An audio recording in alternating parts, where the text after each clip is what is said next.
ஆண்டவரும் உலக ரட்சகருமாகிய இயேசு கிறிஸ்துவின் இனிய நாமத்தினாலே உங்கள் யாவரும் இந்த காலை வேளையிலே வாழ்த்துகிறேன். இன்று நாம் தியானிக்கக்கூடிய தேவ வார்த்தையானது யோவான் 14:18. நான் உங்களை திக்கற்றவர்களாய் விடேன், உங்களிடத்தில் வருவேன். ஆம், என் அன்பு சகோதர சகோதரிகளே, திக்கற்றவர்களை தேடி வரும் தேவனாய் இருக்கிறார். இந்த உலகத்திலே பலர் தனிமையிலும் வேதனையிலும் உதவியற்ற நிலையிலும் வாழ்கிறார்கள். சில நேரங்களில் நம்முடைய உறவினர்கள் நம்மை விட்டு விலகலாம், நண்பர்கள் கைவிடலாம், நம்பிக்கை வைத்தவர்கள் ஏமாற்றலாம்.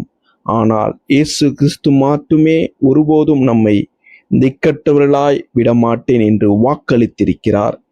ஒரு சிறு குழந்தை கூட்டத்தில் தன் தாயை தவறவிட்டு பயந்து அழுகிறது. ஆனால் அந்த தாய் ஓடி வந்து குழந்தையை அணைத்து கொள்ளும் போது தாயின் கரத்தை பிடித்தவுடனே அந்த குழந்தை பயம் நீங்கி அமைதி வருகிறது.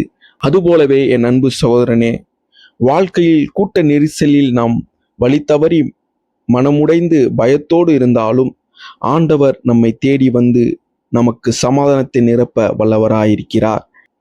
வேதாகமத்திலே ஆகாரை அனைவரும் கைவிட்ட போதும் தேவன் அவளை தேடி வந்து அவளுக்கு அழுகையை கேட்டு வழியை காட்டினாள். அதுபோல இன்று நீங்கள் எந்த சூழ்நிலையில் இருந்தாலும் ஆண்டவர் உங்களை கவனிக்கிறார்.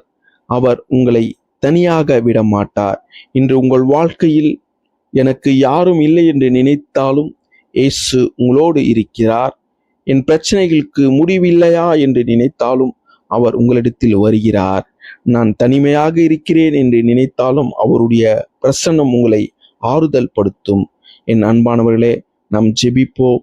அன்பின் பரலோக பிதாவே, எங்களை ஒருபோதும் திக்கற்றவர்களாய் விடமாட்டேன் என்று வாக்களித்ததற்காக நன்றி.